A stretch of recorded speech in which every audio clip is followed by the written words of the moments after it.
And welcome to the Dad and Sons podcast. I don't know where to go from here.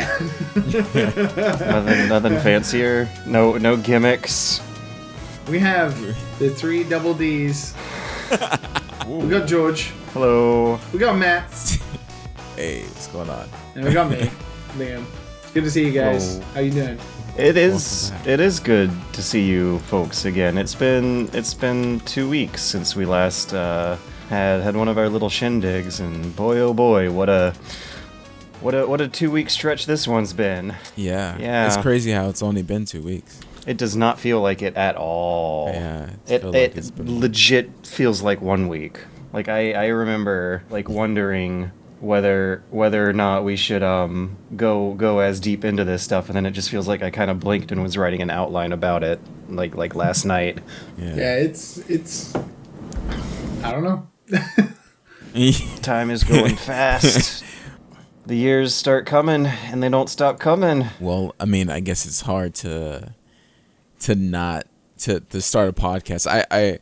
This is gonna be I think a few crowds. Or a couple crowds here. It's going to be a crowd that's like, you probably need to at least address what's going on. There's going to be a crowd that's going to be like, they just talk about video games, right? Oh yeah, the stick to video games. Stay in your lane. Stay in your lane. Fuck that. Or at least like, not necessarily stick to video games, but a place where they can laugh instead of like seeing what's on the news. Yes. But like if you're if hearing about this type of stuff makes you uncomfortable, you may need to really think about why that is. But I would say, I think, I don't want to speak for everyone here, but like it's shitty what's happening right now. It's real shitty. It needs to happen. It needs to happen. It's sadly, I mean, depending on where you're getting your news from, depending on who you're talking to, the people you have surrounded, the people you're surrounded with, you probably have a different view of what's going on. And I'll tell you to please get out there and actually inform yourself a little bit. Because it's pretty bad out there. It's pretty rough from the shit that I've seen.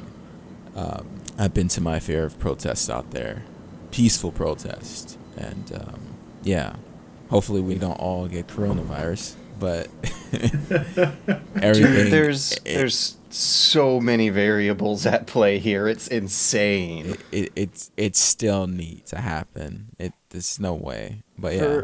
For future reference, we are recording on June 8th, 2020, over a week into sustained protests against against police brutality, particularly against black victims across the United States and the world as a whole. And one thing that I just said one thing, even though there's tons of many variables here, but I think the thing that knocks me so cleanly out of any sense of security is how quickly mainstream support behind Black Lives Matter seems to have switched. Like, we're seeing conservatives, like, I think it was Mitt Romney who was joining the protests in some news stories that were going around yesterday about how as a conservative Christian, uptight, tightwad kind of character, he still feels like this is an important movement to participate in. And that's the kind of crowd that considered Black Lives Matter to be like a terrorist group 2 years ago. Like this is one of those cataclysmic weeks where you see mainstream, where you saw something niche go mainstream in a way that totally seemed faster than expected. Yeah. I memean, it could be like the video just being just too bad.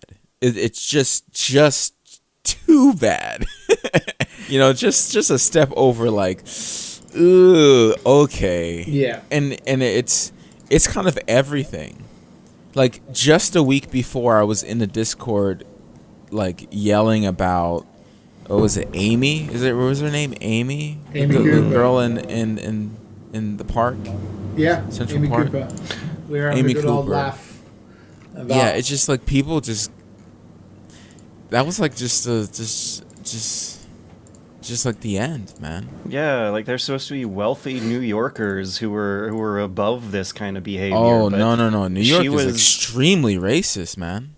that- Extremely racist. Like, I had figuring out that was surprising to me that she was in Central Park and that she was supposed to be this like executive VP of an investment bank in Manhattan. I had an ex who graduated from NY. I think I told you guys this.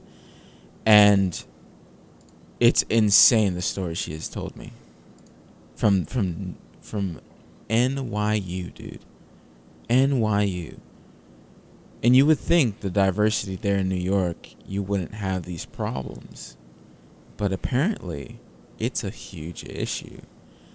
And if you look, if you see a lot of what's happening in New York right now, it's pretty fucking bad over there. I mean, it looks straight up like GTA at night. Oh yeah, Like, the it's NYPD just they were bad. they were doing the ISIS drive a truck into a crowd thing. Yeah. And that was on video that Oh, everyone this- has seen. The video is making a completely different change of things in terms of breaking this cause out to the mainstream. Yeah, I there's a lot of stuff that I've seen. There's a lot of stuff I can say, but it's just like one of those things where it's like, it's just too much bad. You know, like I saw a video in San Diego about someone kidnapping this woman. Not kidnapping, the cops kidnapping the woman, and straight off the street. And they're all videotaping, and they're asking, where are you taking them? Where are you taking her? Where are you taking her? Screaming. Everyone's just like crazed. And it's just, when you see a video like that, and it's San Diego, it's down the street from me, you're like, nah, this has got to be fake, right? There's a lot of times where you watch something and you're just like, there's no way this is going on. This is something out of a movie.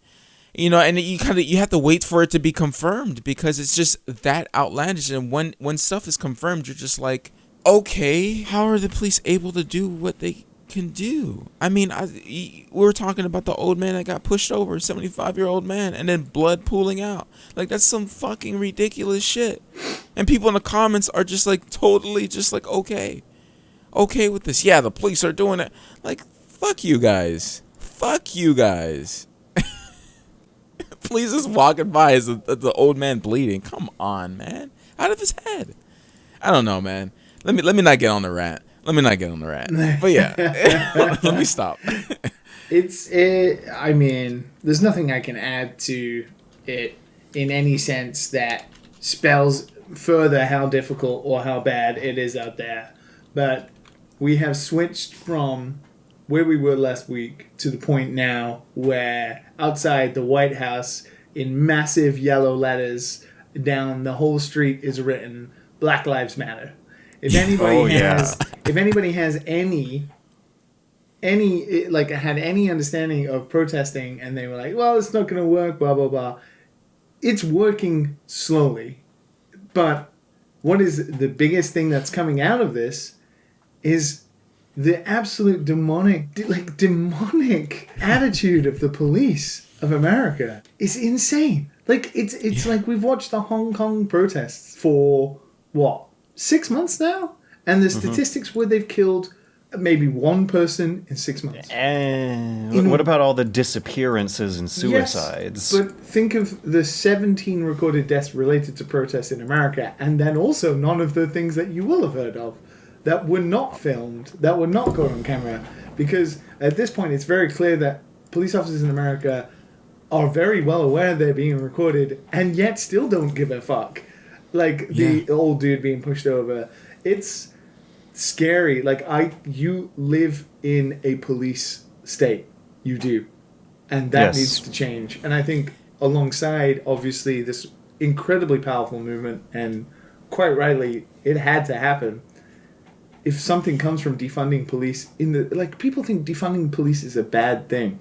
But considering the ratios of which the American budget is divvied out across hospitals and education and the the whatnots across America. What is it, like 60 billion?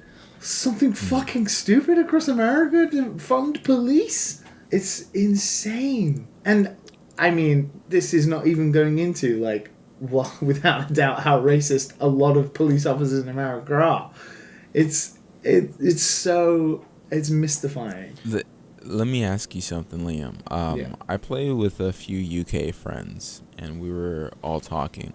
And it's hard not to, like, have, like, at least a little conversation about what's happening. Oh, of course. And they were like, yo, if a cop over here in the UK would ever push down a woman to the floor, like how I've been seeing over there, we would beat that police officer's ass and put him in the hospital. It would. You know why? Because he doesn't have a fucking gun. Yeah. And I was just like, huh. And so this is the thing. I mean, UK is by no means perfect, and we have terrible examples of police officers doing the wrong thing and beating up the wrong people, and based on race, and that we have a history of that too. But it is in no way statistically even close to what happens in America. But in the UK, the idea that you would have a pregnant woman be shot in her car by police officers would literally be national news for weeks and weeks, and there'd be an inquiry, and those police officers would be immediately fired, and then they would be arrested. Like, it is not even close to being similar, and that's the UK, and the UK has problems, and it's insane because those problems need to be fixed. But I mean, they like broke down the statue, didn't they? I mean, that's it. Yeah, that's the first thing we did. We took down a statue. We're like, this racist statue. Let's pull that shit down. Throw it in the river. The proper channels. And a lot of police officers. Well, that's because we called what we threw it into a channel. Yeah. The statue has gone through the proper channels. Yeah, it's now in the proper channel. It's funny because I saw. For anybody who doesn't know, we have this terrible human being called Edward Colson, who was a slave trader in the UK, and Bristol is famously where he lived. And there's a statue in a lot of places named after him. And there's been a lot of people think this is coming out of nowhere, but it hasn't. There's been a lot of talk for a long time about getting the streets changed and taking that statue down and stuff like that, and it just never happened. And it's finally. Not finally, some protesters took it down. They were like, fuck this racist shit, pull that stuff down. We threw it in a river. And immediately the first thing I saw this morning was his Wikipedia page, which was Edward Colson has won the diving championship with an 8.8 dive. So, top work. I mean, we went to Iraq and toppled Saddam Hussein's statue immediately. Why the fuck are we not getting rid of this shit in our own country? Like, it's... Yeah. It's unavoidable. Things have to change. And I mean, holy shit, 2020, guys. So, I'm like smirking behind the webcam here because I just, like, can't wait to say it. And that is... based on the discussions we've had and the opinions I've held on this podcast, is that despite how slow the system works, these cataclysmic weeks where direct action actually gets results is so much faster than what I am used to. Like, they had the offending officer in the George Floyd case arrested by the end of the day. By the end of the next 4 days, the other 4 officers were put in place. Now Minneapolis has a veto-proof majority in the town council who can override the mayor's decision. They're promising that they actually are going to defund the whole police department and replace it with some other kind of community law enforcement solution. And I can't imagine a lot of that stuff that's been like Mitt Romney showing up to protest, the Black Lives Matter getting laid out on the street, and also this conversation about defunding and replacing the police being something that doesn't sound so scary anymore. In any of these cases where terms like this get tossed around, it always, in retrospect, feels like there could have been a better choice of words, but it seems like people now know that doesn't mean anarchy. It means trying to send maybe a uniformed, trained, armed suicide therapist to the suicide threat instead of a cop. Maybe sending some kind of authoritarian marriage counselors to the domestic calls. It also means not arming them with shit tons of gas canisters and the ability to fire non-lethal and massive fucking quotations rubber bullets at people. Like, you only need that if you expect these things will happen. And why are these things happening? Well, because you're giving the police the powers to do this kind of shit. It's a huge wake-up call broadcasted on television to everyone that these are not professional experts who have been employed for the kind of authorities they have been given. And that's seeing public opinion change like that in a way so favorable, I guess. Like I'm aware of it's the position. Taken millions. It's not easy, and it's not something that has like, oh wow, look, we did it.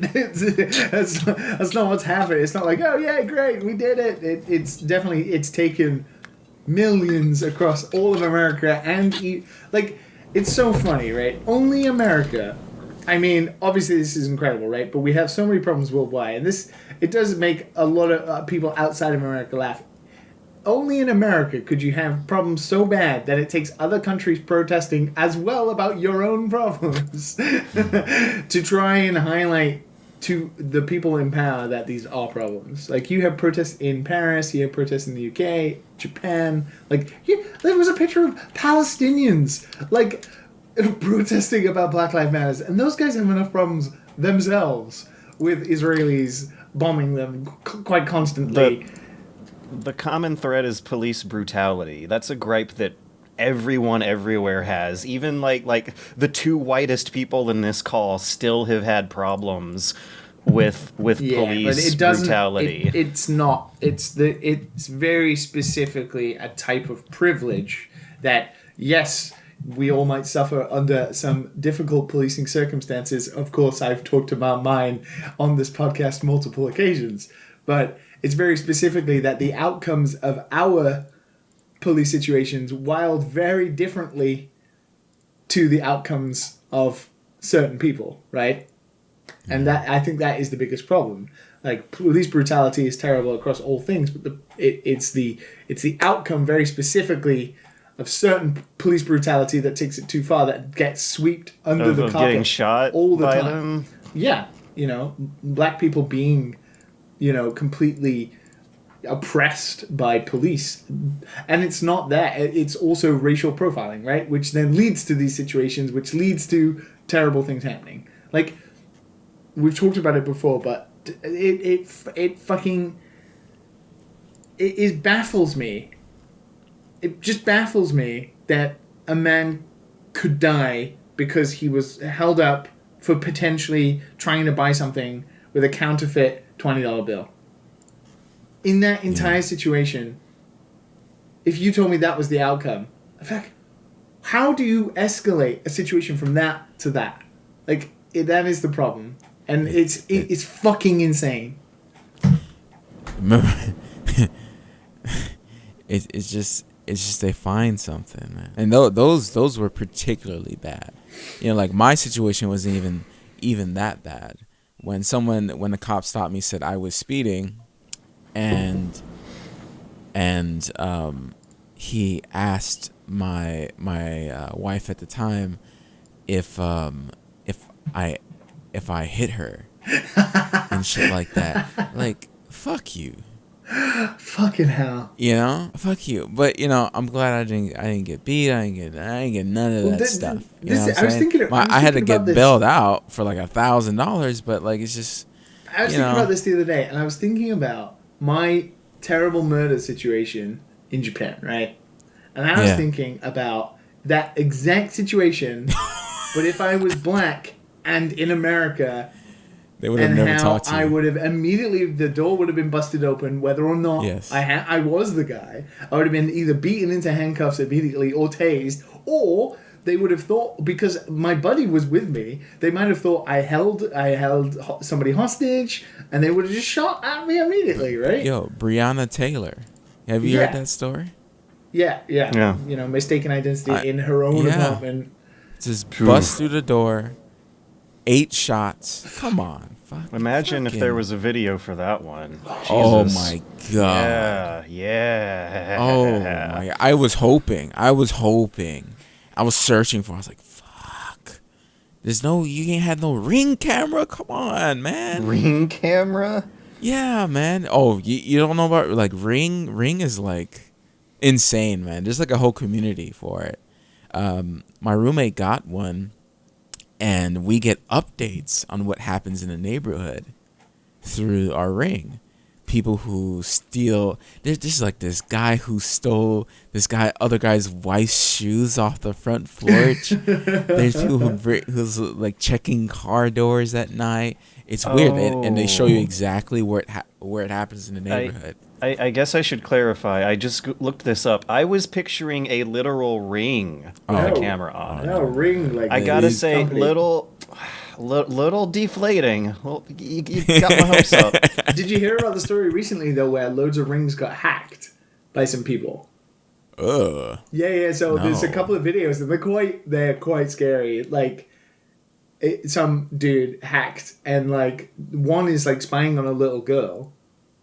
And then he can use the talkback, the audio recording, to play his voice into it outwards, and he's like, "Hey girl, don't you want to like burn everything down?" Like, or he's basically like possessed in talk, and it is, and like there's one dude who's in his kitchen and he's got a ring and he's like closed the fridge, and one guy's like, "Hey beefcake, what are you doing?" Like, and he's like, "What?" And like, "Hey, how's it going?" And it's so creepy. Oh, it's no, I don't think I'll be able to watch that. That's a little... That's too far for me, man. It was like a string, and it was like in a similar neighborhood where they found an exploit or something. But yeah. It was creepy. Dude, I don't even want to get security systems. I still keep my passwords on like paper, you guys. I can't imagine buying something like this.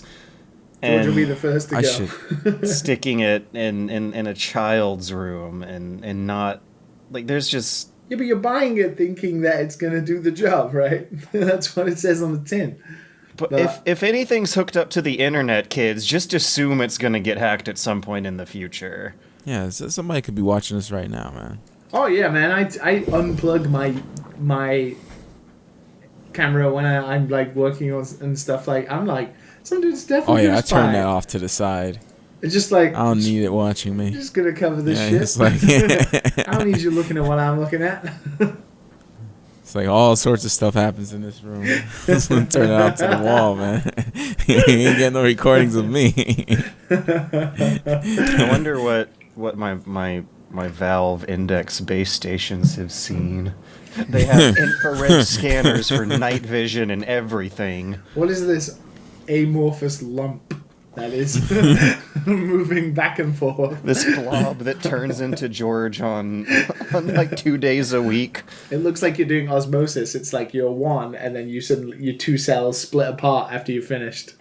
That's what it looks like. Who is that Batman animated series villain that turned into a puddle of clay? Clayface? Clayface. Literally Clayface. Yeah, I'm Clayface. Oh, gross. Don't body shame, man. Hey, it's your index that's doing it, not us. Well, guys, should we try talked about it? Some sense of normality for us and for the people? Yeah, well, before we talk about the protests again, I guess we can talk about stupid, dumb bullshit like video games and anime. Yeah, I want to say quickly. I know Liam already voiced his opinion on Altered Carbon Season 1, but I enjoyed it. It was a fun season. Season 2 is completely disgusting. It is one of the worst Season 2s I have ever watched in my entire fucking life. Really? This was the show with the naked people. Just naked people everywhere, right? No, it's not even that. It's just the writing is so awful. I mean, like, it doesn't... and it has good reviews. I looked up the Rotten Tomatoes, and it's like an 88. I was like, just because it has, like, the new Captain America? Like... He's in that really confusing Black Mirror episode. Like, what happened? Oh, my God. It instantly made me think about... Godfather, look how they massacred my boy. That's why I put it on the. It instantly made me thought about. I was like, Jesus. I was looking forward to it. I was like, okay, all right. They got the black guy in there. I forgot the guy's name. I liked the guy from the first season. I don't know Anthony why. Something? Huh? Anthony something? Yeah. Yeah. I'm not a fan of him. He's all right. I've never been a fan of him. I've only seen him in the Marvel movies and also that one Black Mirror episode. Yeah. And he's just kind of like okay as an actor to me. He's just like kind of okay. So like him being in it, I was like, all right, well, let's try it out. And it ended up just the writing is what killed it, not necessarily him. He did all right, but the writing is just so stupid that you're just wondering like what they must have switched something. Something must have happened. But yeah, like that's all I'm gonna say. That maybe skip it. Don't even bother watch it. Don't even bother watch season 2 of that. If you like season 1 when I said watch season 1, don't watch season 2. Don't do it to yourself. Just think about your own story of what happened to Homeboy when he went to go search for his love and that's it. Before we jump off Netflix, yeah. I also watched something on Netflix that Baki. No. Actually, that is next. That's my next thing. So I started watching Ozarks, and I got like 4 episodes in that. It's pretty good. Probably continue that. It's weak ass Breaking Bad basically. As far as right now. Let's simmer a little bit. It's hard for me to take Jason Bateman seriously. He's like in the best comedy ever. Okay. Yeah. It's hard. I just see Arrested Development Jason Bateman all the time. You're right. Because he still dresses the same. He acts the same with his family. Like he is. I feel like he's a bit different though. Well, I guess I finished the season, so it's I feel differently about it. It's like him after he realized season 7 or whatever it was of Arrested Development was a bad idea, and then now he's like he's pissed about it, and now he's got a new family. But so I started watching that. Baki's next, because I want to catch up with Baki. It's not as good as Kengan Asura, but I do like Baki. But I watched every episode, I don't know why, of Space Force. Is it good? Is it actually good? It seems so stupid. Yeah, it looks a little iffy. It's not good at all. It's like, but it's not bad either. It's just mediocre. Do you know how like Big Bang Theory is not good, right? Right. But it's not bad either. It's like it's not so mediocre that it's almost insulting how mediocre it is. But it's watchable because it's not bad. Like it's just it's like flatline. And that is exactly what Space Force is. I think flatline. Basically, like, but that's the thing is that honestly, I can think of only 2 jokes in Space Force. And almost the best CGI chimp I've ever seen. 2 episodes of 2 jokes in the whole of Space Force made me laugh, and that was it. But yeah, I watched all 10 episodes because it was just like a weird, comfy, mediocre blanket while I was doing other stuff. Steve Carell is fine, but everybody else sucks. I mean, John Malkovich is great. He's probably the best character in it. Like they had what's his name? I forget his name. But he plays like the lead scientist in it. He's all right. And there's like one episode where they drive in a car and they talk about like Full Metal Alchemist Brotherhood as well. I was like, what is this shit? What are they talking? They're like dancing to K-pop and shit, and then they talk about anime, and I'm like, what is going on? It's very like at times millennial. Let's put it that way. But no way. I enjoyed it because it does poke a lot of fun at like the current president and also the ridiculousness of having a space force, which you do in real life now. But It's not that great. It's super mediocre. I don't know why I watched all 10 episodes. And also the ending of it, you can definitely tell coronavirus hit when they were recording the last couple of scenes, and it's just like, boop, and it ends, and you're like, what the fuck? Does it switch to Telltale Games animation? It's not. It's not that level It's a of bad. blacklist. It's not that. It's not that level of bad. But it's like there's a moment where he's one place, and then the next minute he just turns up somewhere else in a helicopter, and you're like, what the fuck just happened? And yeah, it's completely disconnected. But I don't know. It's don't watch it. It's mediocre. A waste of your time, to be honest.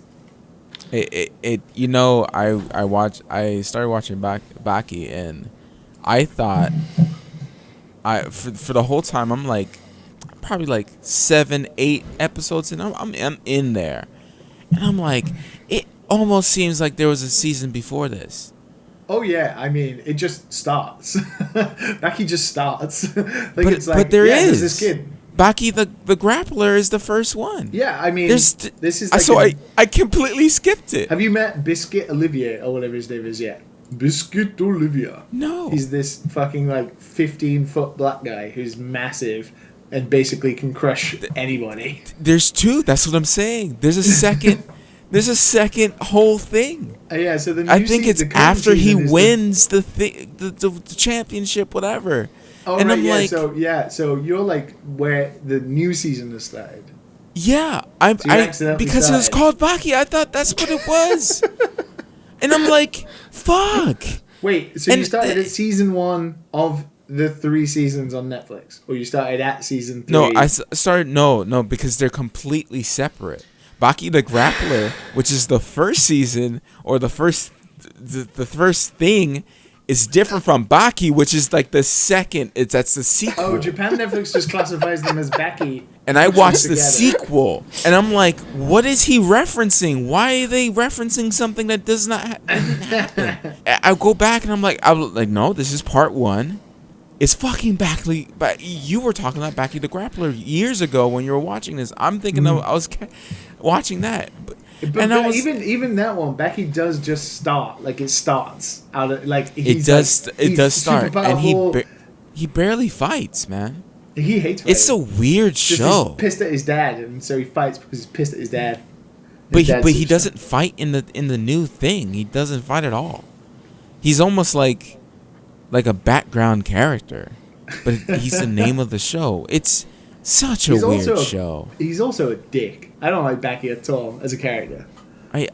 I'm probably not gonna finish it, but the one thing that made me watch it for another 5 episodes was this dude fucking blew this guy's brains out by blowing in his ear. It is that sounds like Baki. nuts. How do you get in that situation? I was so Was I it was like like, oh yeah, this is my vibrations? type of show. Was it And like then kinda vibrations like or something? went I bet he used like vibrations, like blue, and he made like the anime explanation where it's like, I made his inner drum canal vibrate so powerfully that it made his brain explode. With the like I don't even explain it. It's just internal he says, shots. what's the most the craziest poison in the world? Me. And he just like blows this guy's brains out. It's crazy. Like, But yeah. are they making out or at a confessional booth or No, he massage breaks table? He breaks out of prison that he was just staying there for like a meal. So is that So this is Biscuit? like a fatality move at the end of a Street Fighter. Is that Biscuit Olivier? Like he's amazing. I don't know. These Such are a all great character. criminals that were like in jail. So when it comes to long exhaustive anime franchises that have unclear beginning or end parts, You're gonna really upset us now, aren't you? Yeah, you're gonna really. Yeah. Give us a couple years though, and I'm calling it now. Thermae Romae is gonna be the next big daily shonen anime mega franchise. Yeah, over the past 2 weeks, I watched a lot of things about three episodes in, and the Thermae Romae anime was one of them. I told you it was pretty good. I'm wondering though if it's gonna work on me though, because I already read the anime. You read the manga. I read the manga, and I'm wondering if I should still see the movie or not, because the anime was an adaptation of the manga. But one thing that's like really punching me in the forehead here is that this is a very different like category of anime. Like, this does not look like it was meant to be consumed in the same way as I typically would think of watching anime. This seems like something that is meant to be watched while you're making a big meal for your Japanese family, because it's almost like watching a visual novel. The animation is so cheap, their poses never change, they're just flat faces with mouths that flap. And with subtitles at the bottom of the screen, it's almost exactly the same experience as going through a visual novel. And it seems like it's kind of a slice of life anime. It's very like compartmentalized. Yeah, and I don't think you're really supposed to actively watch and pay attention to those. I remember going through that camping series, Yuru Camp, and it made a lot more sense with a phone in the other hand. And this seems like a similar motif, and I'm wondering if there's like this cottage section of the Japanese broadcasting industry that's just devoted to like making fancy screensaver kind of series that don't have much animation but interesting anecdotes to overhear while your mind is occupied with other things, like an anime version of podcast gaming. Wait, are you watching it subbed or dubbed though? Oh, subbed all the way, baby. So you missed a lot then. That's the thing about anime, is like I can't multitask with anime. It's barely why I watch much of it, because I can't watch dubs. So I watch subs and then I'll always pay attention. And with something like Thermae Romae, there's so much inside humor going on that I'm pretty sure like a lot of the jokes just get lost in translation along the way. But I also got 3 episodes into Cowboy Bebop. I'm starting to watch Cowboy Bebop. So this is where I think you're going to insult us, or you're going to make us sad. Oh no. What are your thoughts so far of Cowboy Bebop? I think it's a very fun show. Oh, thank Christ. Oh, God. I tried out the subs and the dubs, and I decided I liked the subs better. Is that the thing? Is that what? No. What's gonna make everyone mad, or is it? No. Is it I thought the very you were just fun going to show? turn up and be like, Cowboy Bebop sucks or something. That's what I thought was going to happen. Yeah. No, that's what I'm like about Midnight Gospel. No, Cowboy Bebop was fun. Cowboy Bebop was like a wacky, campy trip through kitsch. It's I so do want to good. say the one I'm still gonna get there. Like, I haven't gotten hit by that point though, where I'm just like, oh, it's so good. It's one of the top 1 animes of all time, and I feel like it's because the first few episodes throw you into the water without a lot of time spent. First episode, I think, is the weakest episode of the whole series. Maybe that's the case. Maybe that's what's going on. It's still like fun. Like it's fun having a show where a spaceship battle will flow into a cop chase scene in a crowded Asian market on the ground, and it goes through these tropes in a very stylish, cool, aesthetically pleasing way. But I'm remembering how whenever this came on Adult Swim when I was a kid on TV, it just seemed like it was always in the middle of the season, and there was some drama I was missing from earlier episodes, and I was, I guess, reassured but also kind of annoyed to get that same feeling from these first few episodes. Like I don't know what is cool about Spike's character. I think they might have said his name twice in that first episode. Everything is cool about Spike. Well, okay, but what's like notable? Like, he's cool as hell. I'll give him that. In every scene, he's leaning against a window with like his there arms. You go. You literally just said it. Yeah, he's like Okay. quintessential anime cool. But what is his like special ability? He doesn't. He's a cop. Well, he's not a cop. He's like he's basically just like a rogue space detective.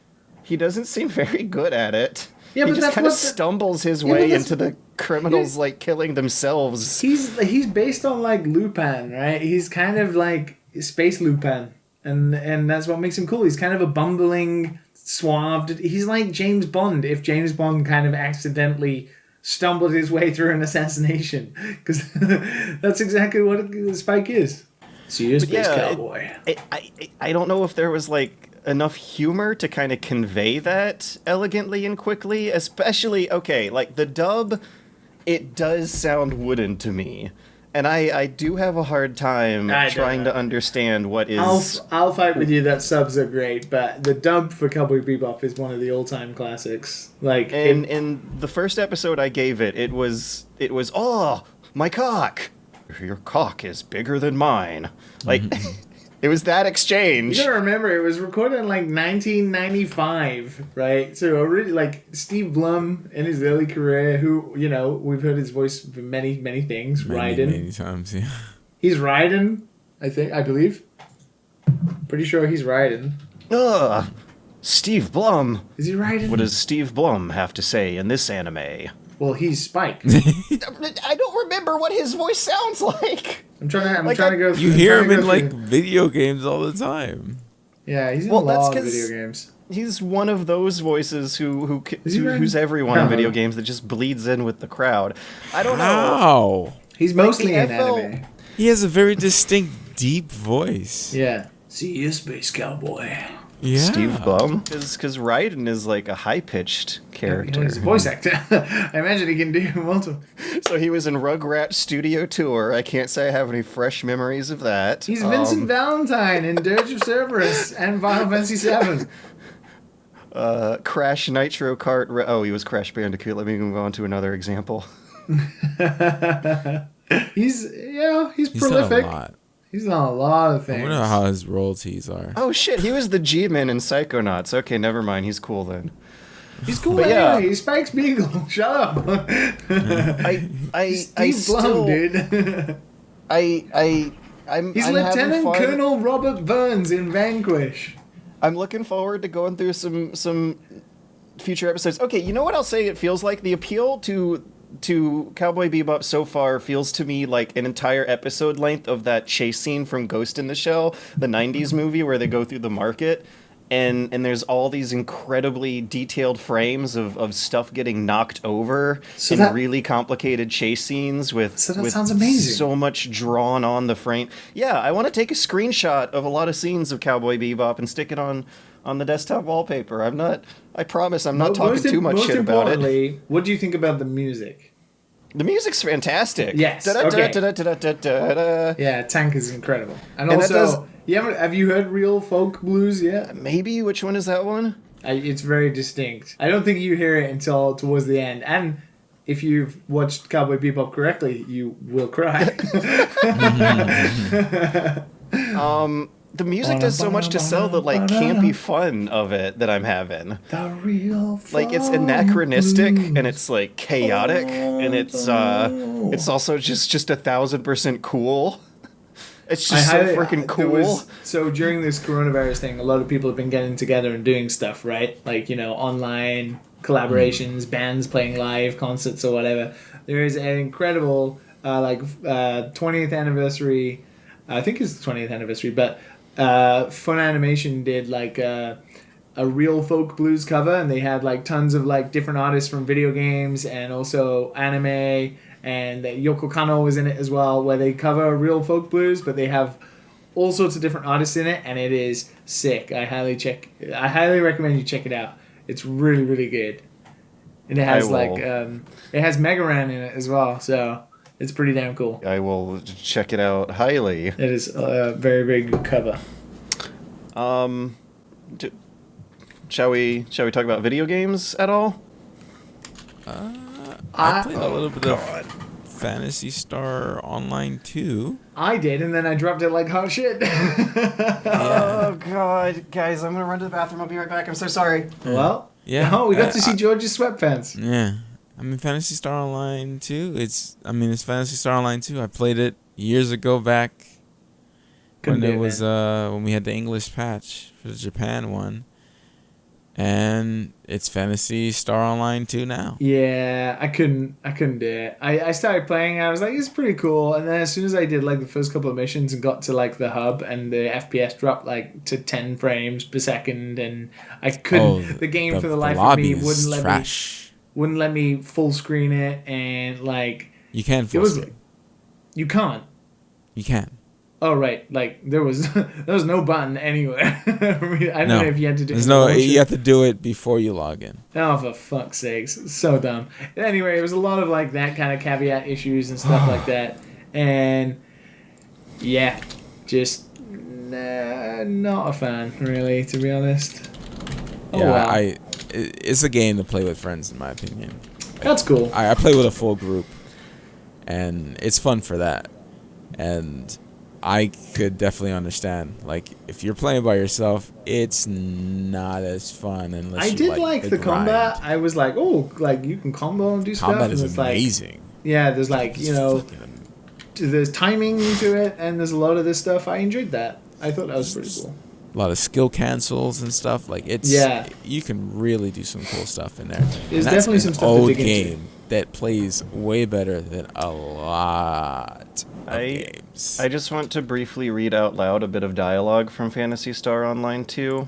If you go to the in-game survey to and enter in your demographic information for the marketers, you are asked, please tell us, where did you get information to play PSO2? And your responses include 1 from live Boradcast. Borad. 2 out of 4 lines of this dialogue box have hilarious typos. Yeah, they're absolutely terrible with communicate. Why don't they hire someone? I don't know.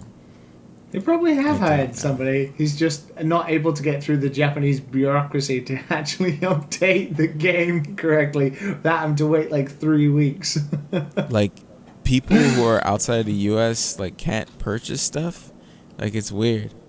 People in the UK had to jump through like a bunch of hoops just to buy anything. Oh, I had to change my region to the United States to download it, and then I had to change it back. It's so dumb because it's like it checks your IP to download it, but then when you play the game, it doesn't bother checking it. It's just like, hey, you got the game, it's fine. Fucking get on board the ship, buddy.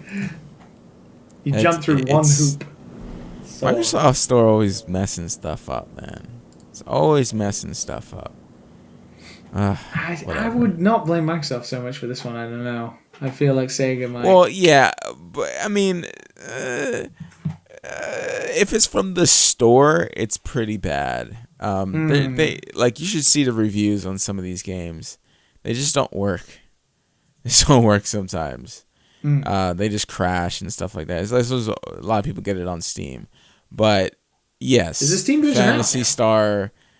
It's an old game. Yeah, it's an old game. Oh, I love old games. Yeah, we know. It's a really good old game, though. But yeah, guys, can I tell you how I fell in love? Boob game. No. Monkey game. No, fuck no. Get that monkeys out of here. Take them back to the zoo. Get them in the car. They're gone. Terraria's golf mode. Those motherfuckers stole my idea. They made one? Yeah, the final update for it. I mean, yeah. The less said about that, the better. It's so funny. Like, I think I said this on the last podcast, but like, I'm like making like some form of golfing like roguelike thing, and then 2 days later, Terraria are like, final update. There's golf now. Wow. But the less said about that, the better. But Did you try playing Death Stranding again and fell in love with it this time? no. Yeah, right. No one's playing that game again. I would rather spend no, because the fact is, there's no point in playing Death Stranding now because that future came true, and we can't all go outside, and everybody's wearing like body gloves and like suits, and everything's delivered. Full body condoms. Everybody lives underground and only communicates through Zoom, which is sort of similar to holograms. So I don't know. Kojima was pretty correct.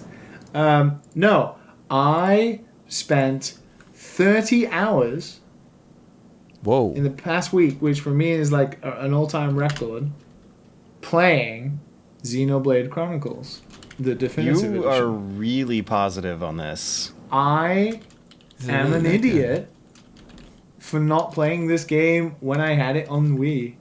I don't know. I bounced off it when... So, obviously, originally, only Japanese, then only came to Europe. Only was an EU release, and then there was the I think is Operation Rainfall or whatever it was called in America to get it localized alongside The Last Story, and was it Pandora's Tower? Yep. I think was the other game. Yep. And I got it on Wii because I was working in a video game store at the time. I got it for like £10, which is, I don't know, $12 or whatever. And at the time, that it was going for like $99. Like, it was pretty rare and hard to get hold of.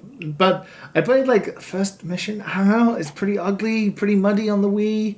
I mean, technically impressive, but still pretty ugly. And I don't know. Combat didn't sit with me at the time. Anyway, bounced off it. But, Shulk came to Smash. Xenoblade Chronicles X is a really good game. I really like that on the Wii U. The first ever test podcast we ever did, I talked about Xenoblade Chronicles 2, which I didn't like. But I decided to pick up the definitive edition and give this another try. And it's so funny, because one of the first tweets I got about this, so I was like, I'm going to jump into this game now. And the first tweet was a Dad and Sons listener who was like, Liam, for the love of Christ, I know you're only going to play 10 hours of this, but please, stick with it. So they called me out for my bullshit of not finishing games that often. But they didn't need to call me out, because I've played 30 hours of it now, and I think it's one of the best RPGs ever made. What? Why?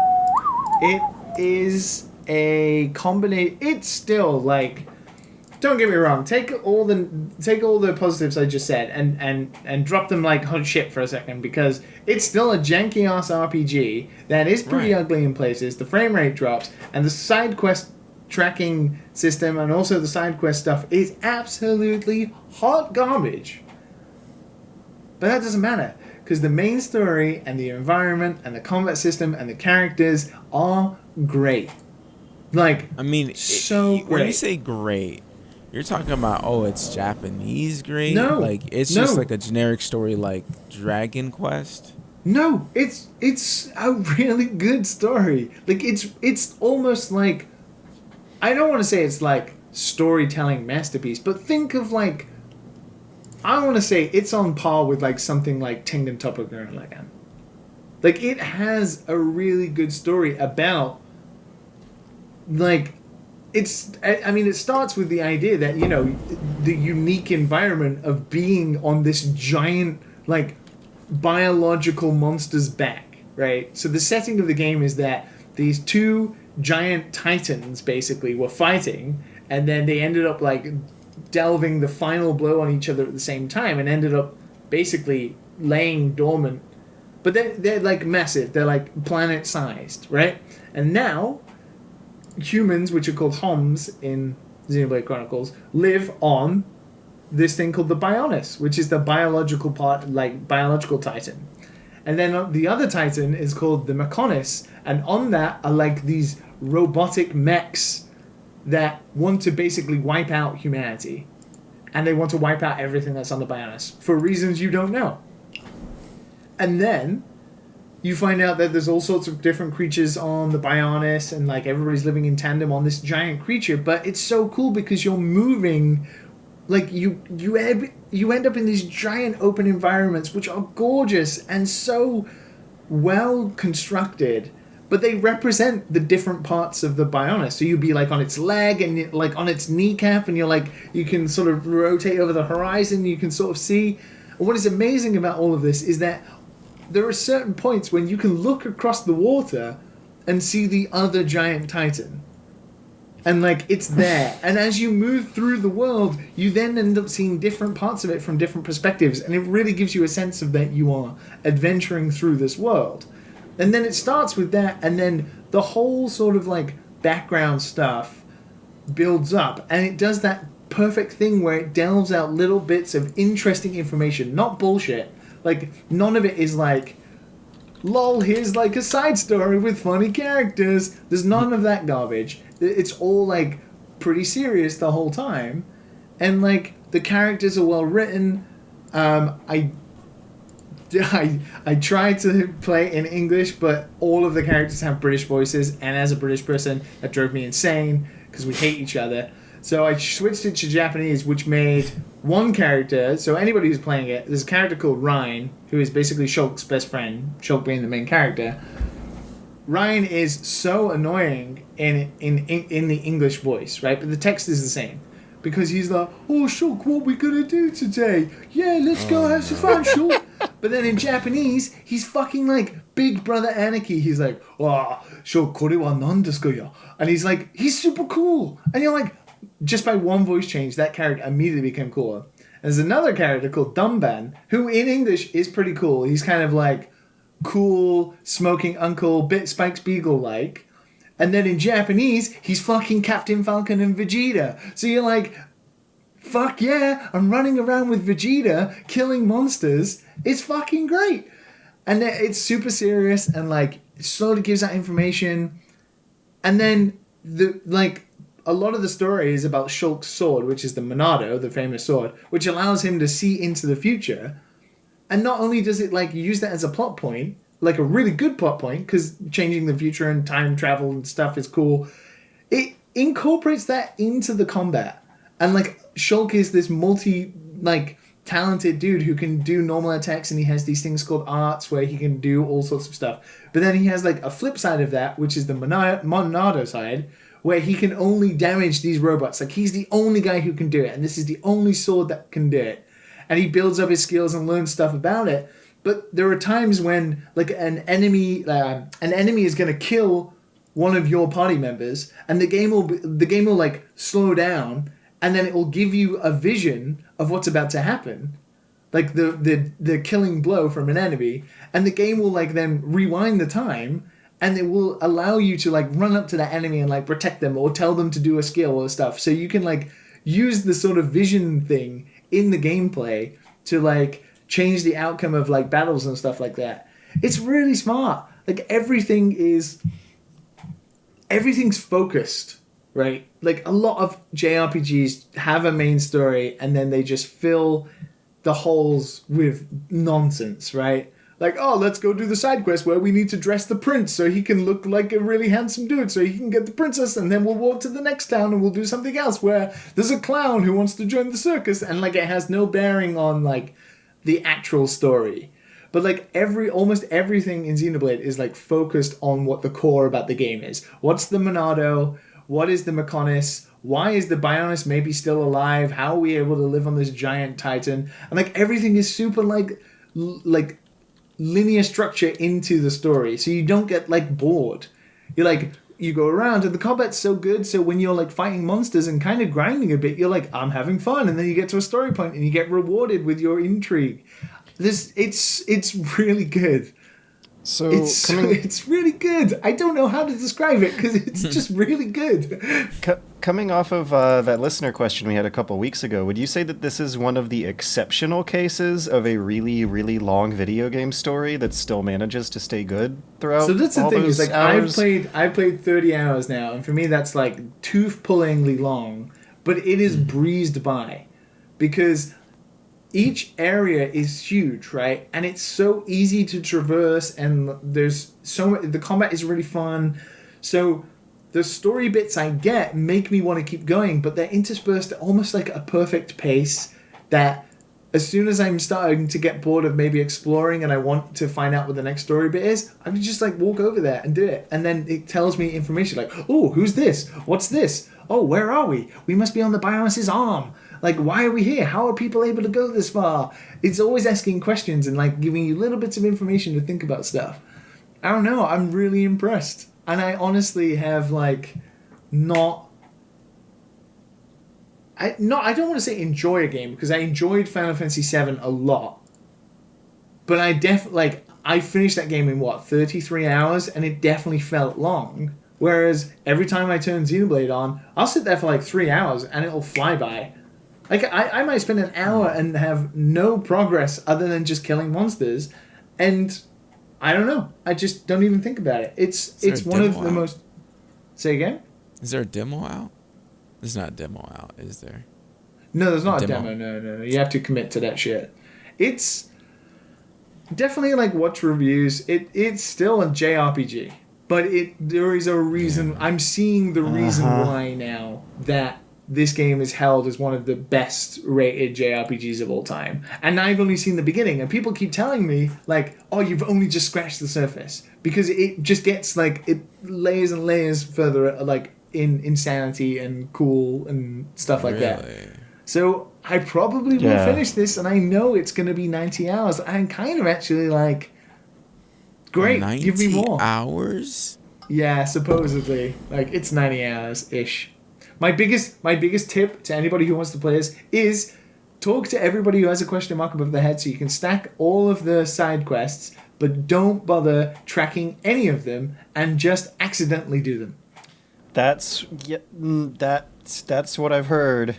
What I've heard is it has shitty side quests, and maybe it's just the way I play the game that makes them shitty. Maybe I got to do that. Maybe just stack them up and don't even think about it. It tries. Sorry. You have No, I don't. Okay. Oh. Right.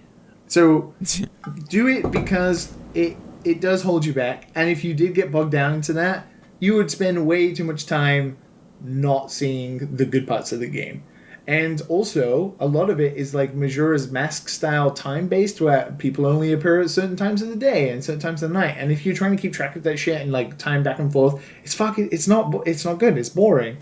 So just keep killing monsters, accidentally do quests, and the thing is, you don't have to return to a lot of the quests. You don't have to return to NPCs to give them in. It just like once you've finished, it says quest complete. You get the experience, you get the gear, direct deposit. Like, it gives you a lot of gear, it gives you a lot of stuff. I mean, you spend a lot of time in the menus, like, changing stuff. Don't gotta go to the ATM. Yeah. There's basically a materia system where you put gems into your weapons and your armor and stuff that's pretty good. I don't know. There's something about it that is really quite special. It is quite a special RPG. I will say it doesn't have as good a world as Xenoblade X, but that was, like, a masterpiece in its own. But this game is very good. If you missed it or you think you would like it, and now it's on Switch, it looks way better than the original, and at times it does look truly quite way better than 2. Yeah, I'm really digging better. the look of the character models. Like the characters are great. Super sharp. The characters are great. There's a lot of love that goes into them, and they're really, really endearing, especially in Japanese. And it's funny because, like, one character, Melia, I think looks dumb.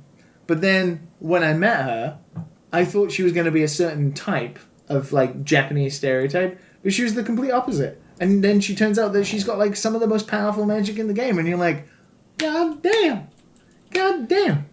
So now that I'm actually looking at some side-by-side comparison screenshots, it's almost a totally different style. Like, they have different anatomy, different eyes, different faces. More anime. It's definitely more anime. But it's a lot better. It's closer to 2, but it still looks better than 2. It looks way better than 2. 2 is not a good game compared to this, I think. X is better in its world just because its world is built to fly around in a giant robot. But the story of X and also the characters I never got terrible. to.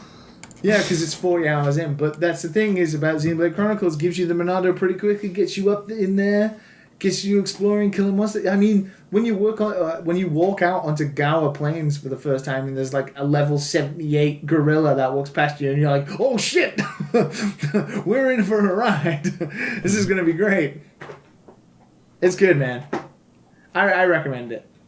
I have truly fallen in love so far. Yeah. Yeah, I just hate to say anything, you know, because it's going to be the same thing as always. Like, oh, that looks cool. That sounds cool. I want to play it. I just might end up playing something else old instead. Time. But that's the thing is, like, there's nothing out right now. It's like... There's nothing good out. If you are waiting for The Last of Us, maybe. That's not a real problem, though. But it's that feeling, right, where you feel like you've played, not everything. But you've at least played a taste of everything, right? There's no game out right now that would be very different to what you're expecting. And I haven't played Final Fantasy VII not included. I haven't played like a proper hardcore JRPG in a long time. And I was like, I wonder if this one will be good. And I picked it up, and it was completely different to what I was expecting. And it's way better than I thought. I'm having a real good time with it. It's a good game. Yeah. GG. GG, Monolith. G fucking G. I'm always scared when diving into a game that's that long. I just because you'll finish it in 2 days. It might disappoint me at some point. I'm just like, no, I spent too long. I must finish it now. And if something happens, it's just like, okay, well, they stopped developing around this time. Yeah, the only thing that frustrated me, or is my small gripe, is that you auto-attack with your main attack, like you would in an MMO, right? But after having played a lot of combat action RPGs recently, it feels weird not to do your main attack with a button. Yeah.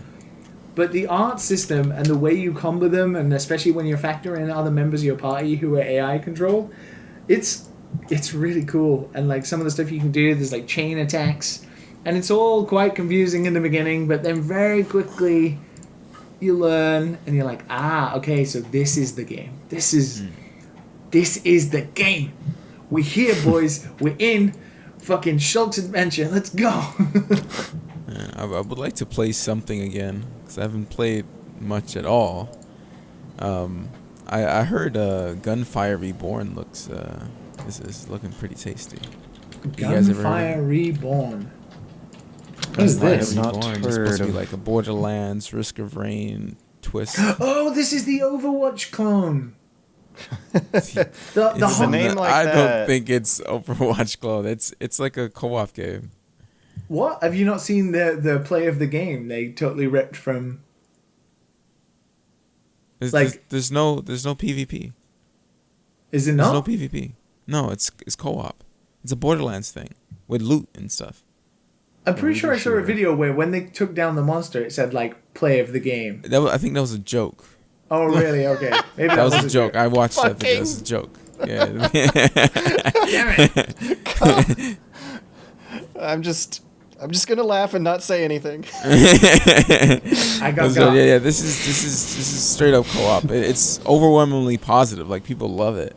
It's got 10 out of 10. And it's only $12. I might try it out. I don't like.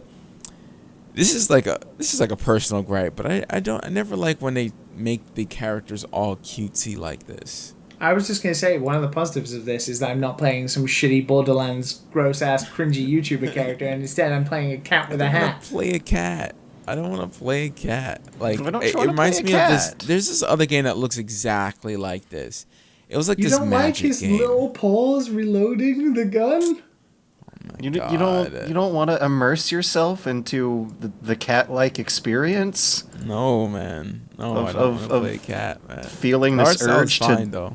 Knock things off tables and... Would you rather shoot the cat instead?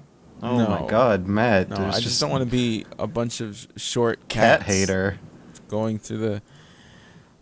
I'm not a cat hater. I mean, okay, has a cat. Okay. Well, this game, which has overwhelmingly positive reviews, which is just topping up all the headlines, is getting shat on by you because you play as cats apparently.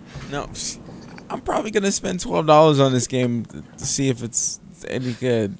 You know, I've been looking at it. I mean, it's cheaper than the Deep Rock Galactic, right? Oh, is that the dwarf? The dwarf. Yeah, one? see, it's one fun. of these two I'm gonna buy. Yeah, it's a dwarf one.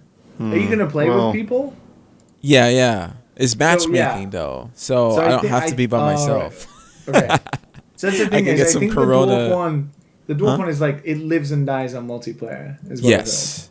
A lot of people say like, oh, you can just have like a AI companion and go through, but no, I rather have people. I mean, for me, that's like the whole point. Like, I think it's either the game has a really good story and combat and just kind of wraps me in, or I'm playing with people. Mm-hmm. You know, I need to get that social in, man. It's being home all the time. Yo, man, I need to talk to people. You need to get yourself out into the world of the Bionis. Get yourself out there in a giant 100-hour RPG with me, man. No. That you'll no doubt finish. What's going to I happen do. is I'm going to get it, and you're going to quit and say you were too busy at work. And I'm like, I can't help if that happens, though, can I? no, you can't do. No. You can't just switch back like that. No. Oh, come with me on this big journey, 100 hours. We could talk about it on the podcast. And then, oh, you can't blame me if I have to work. I gotta pay the bills. No. That's not how it works, man. I can't be out protesting all day, Matt. Come on, man. No. I don't want to test fate. Not with that answer. Nope. I'm honestly, I think I said this the other day on Twitter. I am honestly compelled to finish this game. Now, the reality is whether that will happen, I don't know. Because between 30 hours and 90 hours is still 60 hours, right?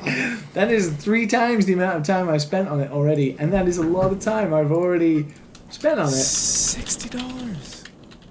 Well, there you go. $1 an hour. Like, I don't know. Why? What is happening with these re-releases being $60? It's a Nintendo game. I guess it's always going to be 60. It's a Nintendo game. It's going to be $60. I mean, at least they actually like did something with it and not like just tossed out a port. If you're talking about a game that is going to give you $60 worth of content, then a massive JRPG, Xenoblade is right up there, right? Yeah. I'm okay. I'm doing it, guys. I'm making the pledge. I will finish. Don't do it. I will finish Xenoblade Chronicles. It's now my mission. Just add eventually to it. Which does mean for the next 3 podcasts or so, I will have nothing to say because I will have only played one singular game. But okay, I'm crossing my heart. That's where my heart is. Crossing my heart visually. Everybody who is in this room with me, Matt and George, can see. Yeah. I will finish it. I'm fucking determined. He's not going to finish it. In recent years, one thing that has really dampened my enthusiasm for finishing a lot of games is that as cool as I can tell they are in the beginning, I just, after having played like 30 games in your goddamn life, know that the last 2 or 3 levels are going to be so much worse than the rest of whatever other quality of standard was being held for the rest of it. But as long as I finish it. and like those 3 bad levels at the end of a good video game. Let's make this spicy. It destroys your perception of it. We'll make it spicy. If I don't finish it before, let's say, September, the summer, Jesus. I will buy you a copy, Matt. If you're not finishing it by September, that means it's not good enough for me to play. Don't waste your money. No, because if I finish it doesn't wrap you up, someone who's already in love with it, to finish it, then there's no reason for me to play it because I'm already just like, I did Persona for like 30 hours before my hard drive ate it. But to be fair, you were I did Final Fantasy 7, 9. I finished 7. No, I'm saying I did all this like in like a span of months. 9, 7. I did like 20 hours of the demo of like Dragon Quest. I'm pretty sure I played some other JRPGs. Like I've spent my like deal on it. So like it has to be solid. It has to be solid. It's very well established that the last podcast you basically played so many games you burnt yourself out that you didn't want to play any games ever again. Yeah, I still don't. I play Final Fantasy 2. I mean, Phantasy Star Online 2 just to play with my friends, and that's it. Like that's where it stops. That's where it stops, and I have played nothing else but that. I think we just need, as a people, as a society, as a planet, I think we just need to stop worrying about actually finishing the game and accept that the final boss and the last level are going to be worse. I do want to finish this game, though. I do. I really do.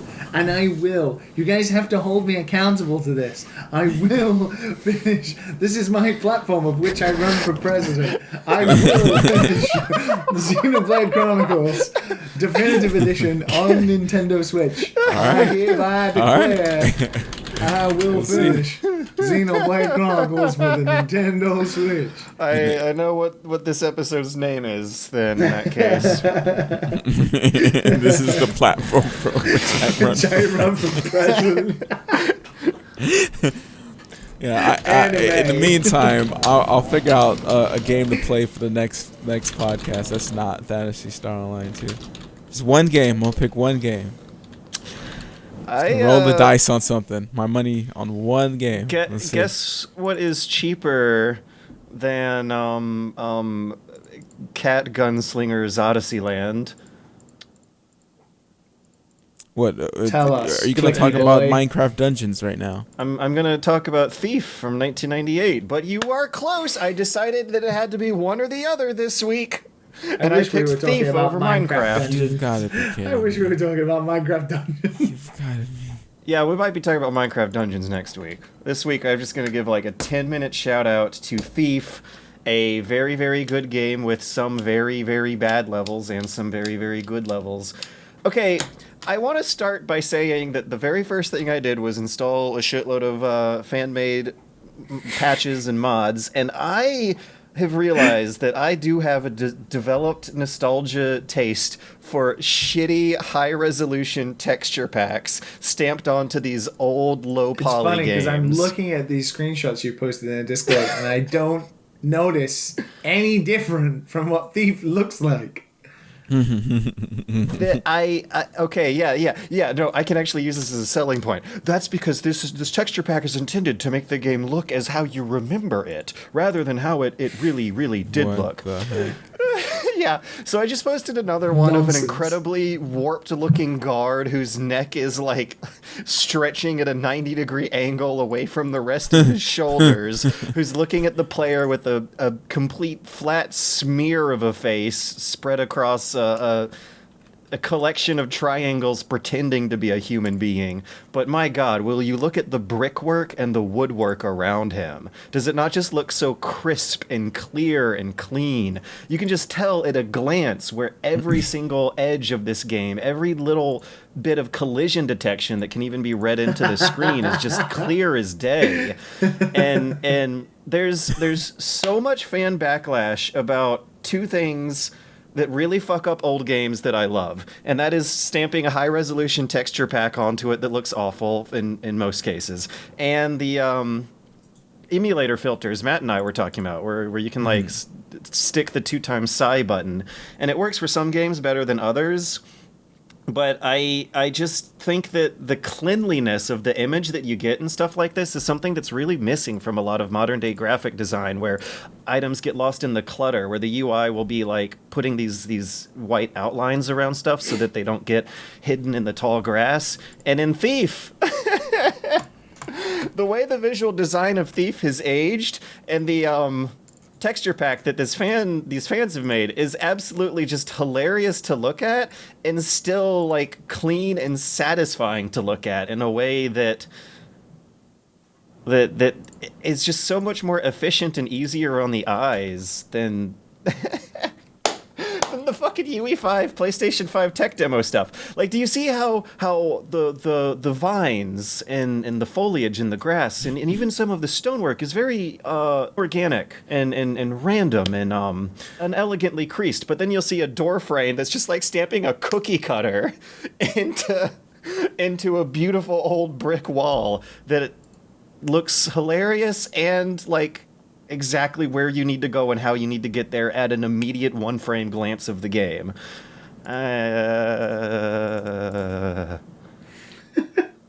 Thief. Such a George thing. Thief is where environmental storytelling begins, where Ken Levine starts the BioShock franchise by throwing some trash in a dark level, playing some spooky music, and giving a like tapestry with someone's initials on it on the side of the wall. It's a game that looks sounds a hell of a lot better than it looks, and that's really weird. Maybe it was the fan pack or something, but this thing has like echoes bouncing off the walls for binaural EAX enhanced positional audio that they were somehow crapping out in 1998. Like, you can play this alongside Half-Life, and they're both major milestones in the development of FPS storytelling, but everything you hear in Thief, and there is so much to hear in so many rooms that you go through, it sounds real. And even in Half-Life, a lot of the scientist sound effects and gunshot noises will still be going through some kind of compression filter. And Thief has like amazing sound design coming right at your ears right out of the gate in 1998. And oh my god, I have to pee again. Jesus Christ. Oh. Wow. Well, what's going on, George? What's going on? George is leaving. George is actually leaving. Well, wait, should I stay or should I go? Am I supposed to answer that or not? Go, George. We'll be back for the news. Okay. Jesus. In the middle of conversation. That means we don't have to listen to him talk about Thief anymore. That is true. I like how no one talks about Animal Crossing anymore. What? Animal Crossing has completely died. No, It's it hasn't. completely died. I'm glad I didn't buy that. You mean us or the internet? The internet's still talking about that shit every day. Are they still talking about I it? play it. I just don't talk about it. It's still every day. I wasted a lot on my stocks investment this week. It was very exciting. I mean, it feels like the whole world has other issues going on right now. But Is it on real stocks? it's funny because people will be able to time how long it takes George to pee now because we didn't stop. That was a recording. record time. I was just thinking about that. Do we even have to take a break? Come to think of it, did you guys say anything naughty? Did we have any N-bombs in the break? Oh my god. No. Do you edit out my N-bombs? So, the editor does. He does? Wait. He does? I think he has asked me and cleverly edited it in a way that sounded like Liam got cut off in the middle of almost doing it. That is bullshit. That's Wait, not gonna be what? That's not going to be held against me in any way, is it? Okay, no. I swear I can explain, and it's not as bad as it sounds if you guys listen to it. There was one edit where I put down on the timestamp like, okay, cut this out, and it's because we were talking logistics, whether or not to continue. That says racist word. It was whether or not we were gonna do one more listener question or wrap up the show. It was just like a 2-second long question to edit out, and the editor apparently like gave Liam a bleeping noise in the middle of one sentence that hilariously cut to the next one, and someone on Discord mentioned he might have been caught in an N-word slip. I promise if you listen to it, it won't sound like that. It's just You it's motherfucker. We had a long, intense conversation about 2 podcasts ago about how I absolutely wouldn't even say that during karaoke.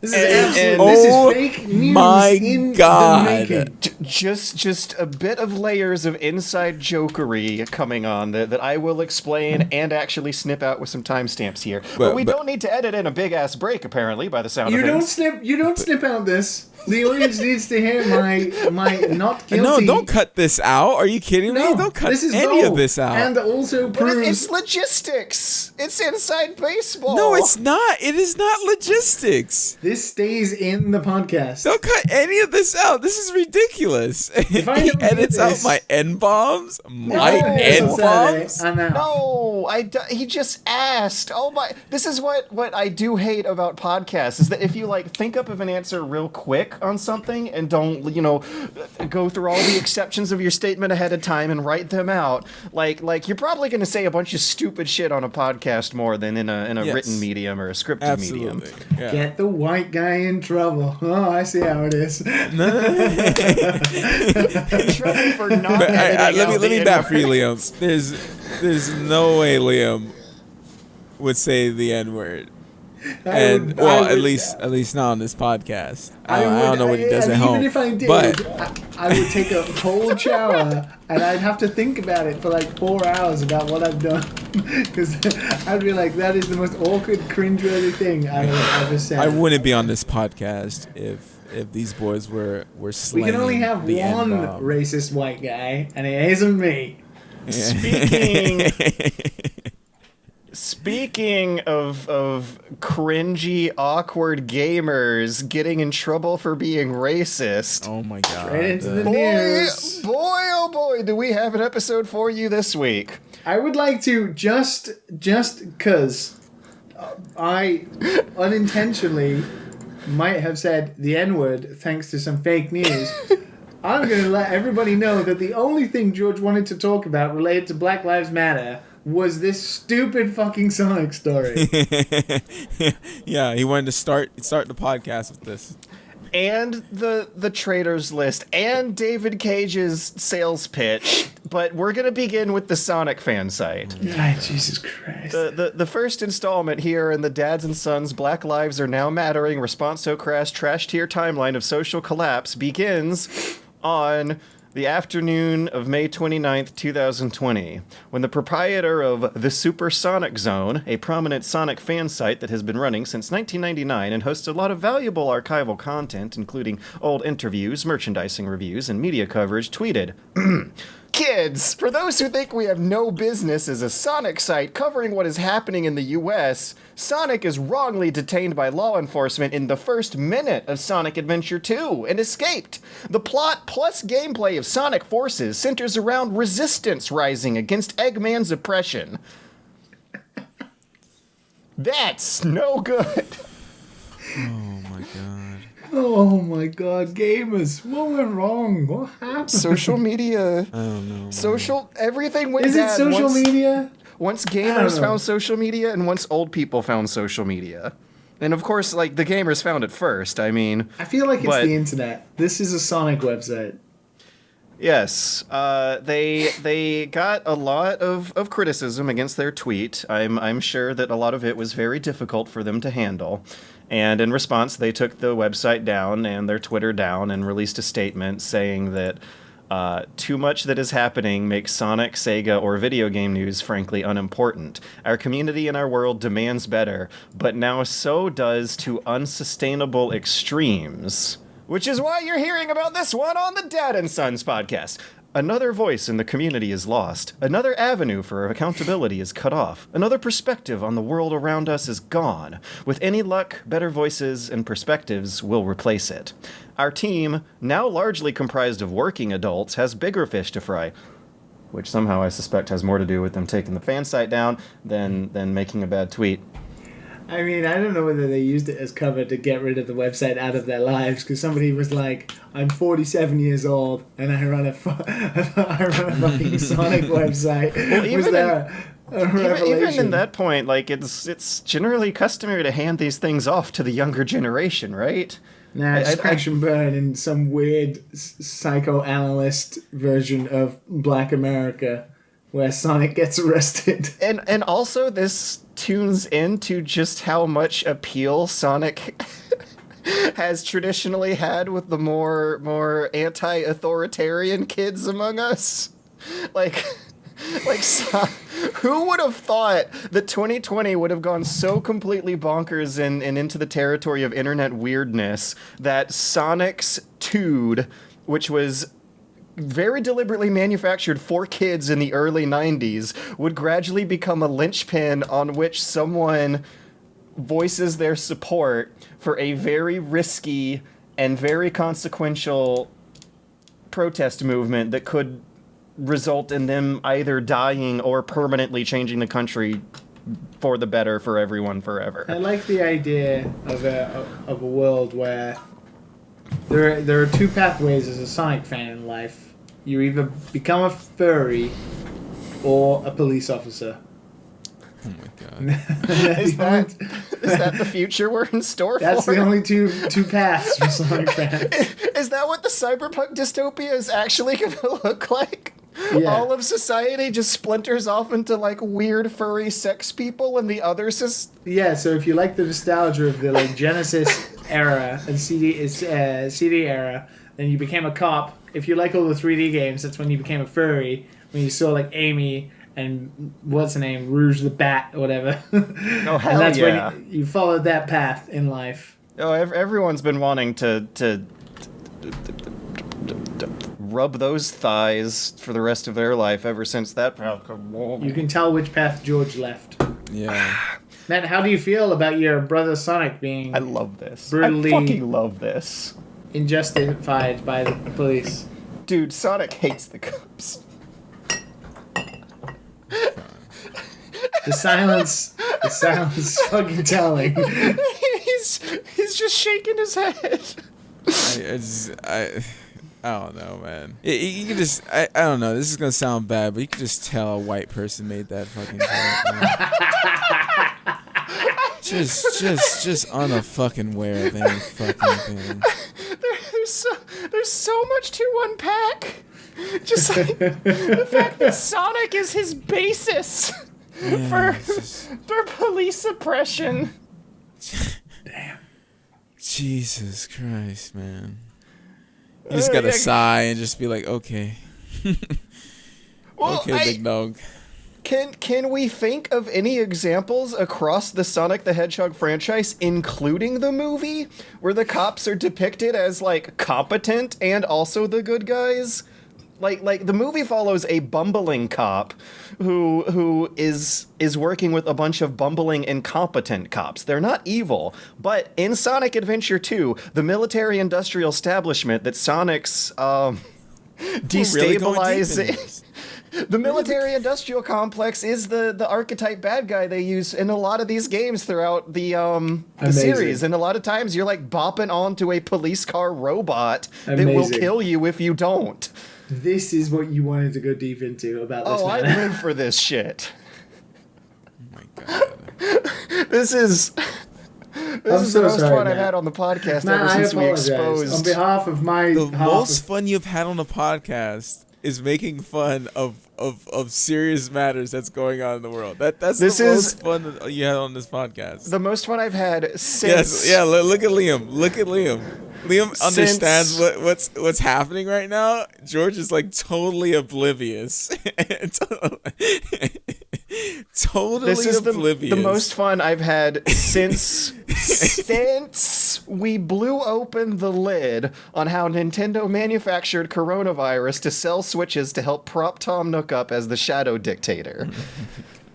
If you would like to learn more about what it's like being an oppressed minority beaten by the cops, then maybe you could buy a copy of David Cage's Detroit Become Human.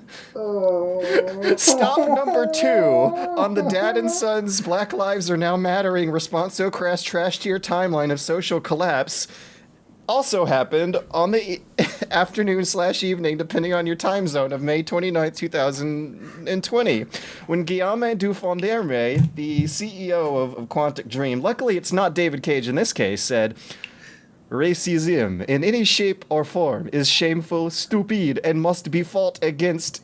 Okay, let me back that up a bit. Racism in any shape or form is shameful, stupid, and must be fought against everywhere and always.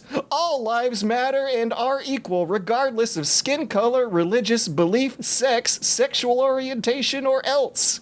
Detroit Game is precisely about that. And this tweet was rewritten 3 times over the following hour, with each successive version containing less words, that less all lives matter and less Detroit Game, with each successive retweet, because everyone knows all lives already matter, and that's not the point, and trying to sell a video game about the androids who have to ride on the back of the bus is probably just about as tongue-in-cheek disingenuous a hijacking of that whole imagery as is this tweet itself. As is slowly becoming this podcast. You really find out people's views during these ridiculous times. You really do. You really do, man. And you're just like, oh, okay. Oh, that's the way you think. That's what that guy was like this whole time. It's like, oh, okay. Well, now I know. I appreciate you speaking out about all lives matter and all this bullshit. I can't wait to fucking walk. Fictional robots. Fictional Sonic, fictional robots. Fuck, what is wrong with some people? I'm surprised you didn't mention Shadow, you know? I'm surprised you didn't mention Shadow. You mean Shadow the Hedgehog? No, that's the thing is, Yeah. Shadow was black and he had a gun, and the first mission is like shit tons of police officers. It's a full yeah, that's right. Holy shit, that is the first thing you do in that game. Yeah, it's. You didn't even make a particularly good joke. Yeah. If you're gonna make a joke, you might as well just like. This is the thing, right? Like, honest question. Referring back to that Sonic thing, right? Regardless of David Cage's shill boyfriend or whatever trying to sell his fucking game about whatever, the Sonic thing. Whoever tweeted that, do you honestly think it was in some weird justification in their head that they honestly thought that, don't worry, Sonic also suffers from these, you're not alone kind of feeling? Yes. Well, okay, like, you definitely guys have seen those fan arts of, like, Sonic shedding a tear for various causes throughout the years. Like, the fans have totally turned Sonic into a fully suited up Antifa super soldier. It's great.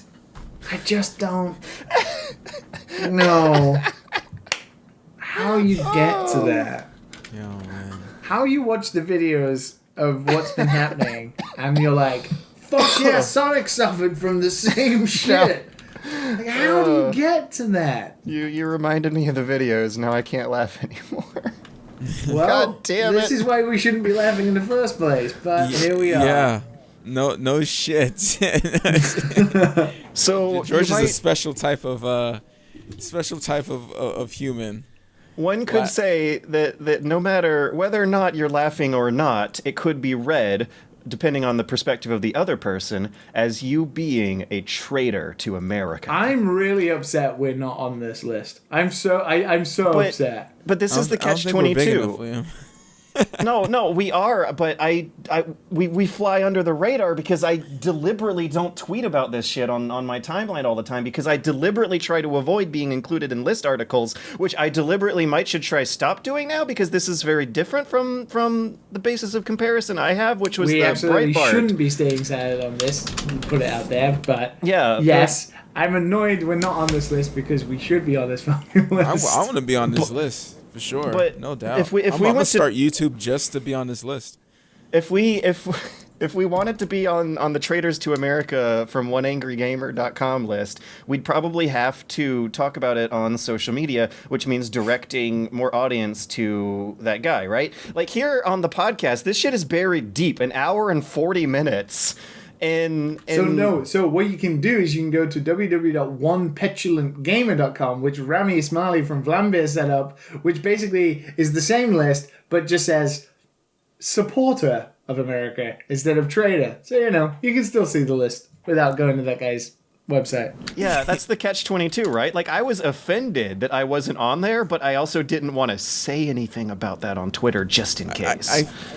Is it fair to say, George, that if you were to be on that list, a lot of your audience would be upset? Not anymore. In 2014, when I did show up on a list like that, written by Milo Yiannopoulos at Breitbart, of the Game Journo Pros, do you remember that? No. I got 80 death threats in a day from that. But the like public popular support behind these protests and also the reaction to this list has shown that times have really changed since then. And like only death threats we're gonna get now are from Sonic fans. Actively trying to avoid triggering the alt-right on Twitter is something that I'm really not as afraid of as I think I was a week and a half ago. I'm proud. Our son is on the list. Nitro Rad. Nitro fucking Rad. Good boy. Oh my god. I'm so proud of my son. I assume Nitro Rad, that's he's already thinking right. Like, I don't know. Like, he has that vibe. Nitro Rad just has that vibe. It's like, yeah, Black Lives Matter. He's a Dad and Sons listener. Yeah, he's a good lad. We got ex guest Jim Sterling's on there as well. We got upcoming future guest of unnamed places. Who's also on there? We won't name who said guest is yet, but because just in case it doesn't happen, but he's on there as well. Oh my god. So the other thing that really surprised me about this list... Corn are on this list. Back in 2014, when I showed up on the Game Journo Pros list, that was about 80 to 90 people long. This one is 850 people long. The thing this is, like, guy all the list does is it's like a support list. It's That's amazing. what the list is. It's It's so like, good. oh, okay, here's all the people who you can follow, who you know are Scott straight. Was is on there. Who? Chugga Chandra Scott is the on Was. there. Sugar Oh, Conway. really, Chugga? Man, it's been a while since Doritos watched is the on show. there. Sonic Fur Fox. Affinity. Some call me Johnny. Oh, really? Like there are a lot of obscure YouTubers Sungwon on here Cho. who are Sungwon's on there. Good lad. many obscure shit Toby tier Fox? e-celebs who are not Super Bunny Hopper on this list. I feel slighted, and I Start tweeting your support then, George, and then you'll be on there. George, okay. I don't know, man. I just have a feeling that there's a lot of white people that would be so angry to have you on that list that follow you, man. I just have that feeling. No, there'd just be like 2 of them, and they'd have 6 accounts across them. Yeah? And they'd both be like brothers in the okay. same trailer, I'm sure. Yeah. Because don't worry. You all Well, good, man. If someone comes to your place, just let me know. I'll fly over and I'll kick some ass for you, dude. So I'm wondering, like, if 10 years from now, this is gonna feel the past decade is gonna feel like the growing pains of like the first generation who had to grow up on the internet from day zero without a generation of parents who knew what kind of neo-Nazi shit they might be running into along the way. I don't know. Maybe that's a thing that'll change in the future from here. But anyways, yeah, the text here says, anyone looking to find out which companies, brands, and content creators have betrayed the trust of the American people by aligning with groups that support the deconstruction of Western values, this list will enlighten you as to who the traitors are so you can stay informed. Oh my god. And then it immediately says, note, many of the people, brands, and companies on this list are not headquartered in America. However, they still cater to and influence the American consumer audience. You see that video of that dude who was like, petty. all these video companies supporting Black Lives Matter. I'm never going to buy a video game ever again. Yeah, okay. And he like has pictures of all his amiibos behind him. It's like, you can see I dedicated years of my life and now I'll never buy another video game ever Guess again. what? They don't care. They don't care. And that dude will no doubt continue buying video games. yes. So- Everyone else but you. God, the more you like follow this, of fucking course I'm about to say this. The more you follow it, the weirder it gets. On Twitter, the one angry gamer replies with a very scripty sounding, JRPG sounding kind of response, where he'll say things like, no, that's not how I imagined this list to be used. This isn't right. Yeah, I did see that, and I was like, I wonder if it's all a ploy. Joke, But I doubt yeah. it. Because then I read through some of the comments he posted, and I was like, This Yeah. is also the guy who zoomed into the trans pride flag during like an endgame art scene in Celeste and made a big spiel. Okay, yeah, there is one blog post on oneangrygamer.net going into how the gay pride and the trans pride flags cuddled away in a tiny little like portion of this Celeste screenshot are destroying Western hegemonic values. And this shit is from last November. And again, like the language, it just seems so stilted and influenced by video games to be real. The line of reasoning from them is, I wasn't talking about the full picture, though. If you zoom in to look at the flags, they're the most colorful entities within the frame, which is not true. And then someone says, then don't fucking zoom in on it if you don't want to look at it. And their reply is, but I have to. sorry, I was distracted. There's some weird alarm going off outside my building. Something like, what? Like some sort of warp sound. Oh. I hope it's not the Gaijin police. It's Just probably trying to the double check aliens, it's not man. some sort of fucking aliens. earthquake alarm.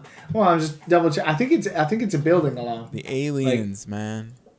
Oh my god, do you guys remember when there actually was a Japanese scare over North Korean missile launches because of Yes. cell phone messages not being clear or something? I can't imagine... Actually, no, scratch that. It's 2020. I can totally imagine something like that happening live on the podcast. podcast while we're recording. It's getting louder. It's Are you the worried? aliens. Do you want to It's check a weird- for it's a Russian weird bombers or alarm. something? Like, record it. Can you guys hear it? No, No. I want to. I don't- Put I that don't gain thi- up. Put that gain But up. a you little. you know, like, tornado and air raid sirens are supposed to sound like weird and distant and off, right? Is that a It's- thing you have to worry about in 2020? I don't know, because it sounds close and then goes away, so it must be a vehicle or something, but it doesn't sound like any emergency thing I've heard before. Oh, are these those things that you hear in establishing shots of anime before the giant monsters attack? I don't know. Like in the beginning of Evangelion episodes before it cuts to the scenes of Could be, destruction? yeah. It sounds more similar to that than it does anything else. It doesn't Oh, sound like any boy. alarm I've heard before, though. If I start shaking, then you'll fucking know. The camera just starts saying, "Oh boy, here we go, here we At go, least, guys." at least you will have lived your final moments in your favorite t-shirt. My favorite. Wait, what T-shirt might that be, George? The Dad and Sons t-shirt that you're wearing. unofficial sample, what should we call it? The I don't prototype? know. If you're interested in owning a Dad and Sons T-shirt, Then tell us at dadandsonspodcast@gmail.com. I almost said Dad and Sons Yeah, t-shirts so at the gmail.com. people who want a t-shirt are gonna go to their email, type in Dad and Sons Podcast just to say that they want a t-shirt. I want a T-shirt. Yeah, That's a lot that's of what work we to have say that they want a t-shirt. So can There should you? be like a little button that you just put. I wonder if I wonder if I can like pose and you guys can point at it. The dad button. It Yeah, still yeah. kind of looks a little booby, Click the though, and I like think it's button just if you because want a of Dad your and Sons hand. t-shirt. There There's we my go. nipple. So it's Now, not now quite that Oh we yeah, have rub the those full, nipples. the full flatness There of you go, your nipple chest is bleeding through. Something about it still looks a little booby, though. It's the same as Matt's T-shirt. It's just the color. It's gray, man. There's just like a little bit of unnecessary boob there that seems. Oh, I am kind of chunky. I don't know. What do you want me to fucking say, dude? It might be like the shadow or the reflecting or the I've got- rippling or the lighting I've or got muscular the chest. camera. Like Or I'm like one of those gorillas you like in that game so much. Yo, man, he has his Corona 15 on, man. Like, let him be, man. Nah, He's dude, staying look at home. this. Here Yeah, you look go, at that the muscle, man. Very threatening tattoos. Well, stop please insulting please my cover them up. T-shirt. It's here. We got it. We got the Dan Sun sample. Liam walks down with his tattoos. Oh man, that's a cool tattoo, man. That's a cool white guy. I walk down with tattoos. Oh shit, Kill he's him. from jail. He's a jailbird. To be fair, let man. me hide my kids, hide my wallet. To be entirely fair, everybody who is Japanese who sees my tattoos also thinks the same thing. Yeah. that I've been to jail. Yeah, of Foreigner's a course. foreign over there. I like how everyone's treated equally. That is true. If there's one thing Like you can say shit. about Japanese is everybody is not Japanese. Yeah. I prefer that. I way prefer that. You still have to cover them up for the beach. Or wait, actually, is No. that still a thing you got to do? Is covering up for the beach?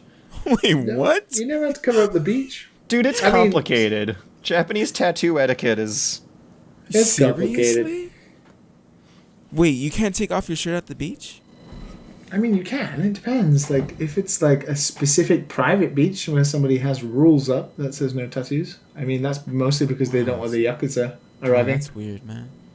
That's There's It's like handy. strong gang associations with it, and that's apparently why It's foreigners weird, can right? get away Like, with it more than I mean, Japanese people. We've talked about it so much, but it is one rule for some and not for the other. It is not on the same scale as what's going on in America, but there are cases where, it's, a Japanese person does this, they get away with it. A foreigner does this, fucking kick that motherfucker out of the country. It's like, right now, nobody can return to Japan, only Japanese people. But if you are a legal resident who owns a visa or a right to live in here, but you're not Japanese, you're not allowed in. Even though this is where you live, where your job is, where your children might be, where your wife or your husband might be. It's insane. Like, Japan definitely Yeah. still is like, We you're need- not Japanese, this doesn't count for you. Matt and I need to find out who we can gay marry so that we can get dual citizenship, so not have to pay repatriation tax and No, I'm telling you, man. Like, listen, man. I've been ready.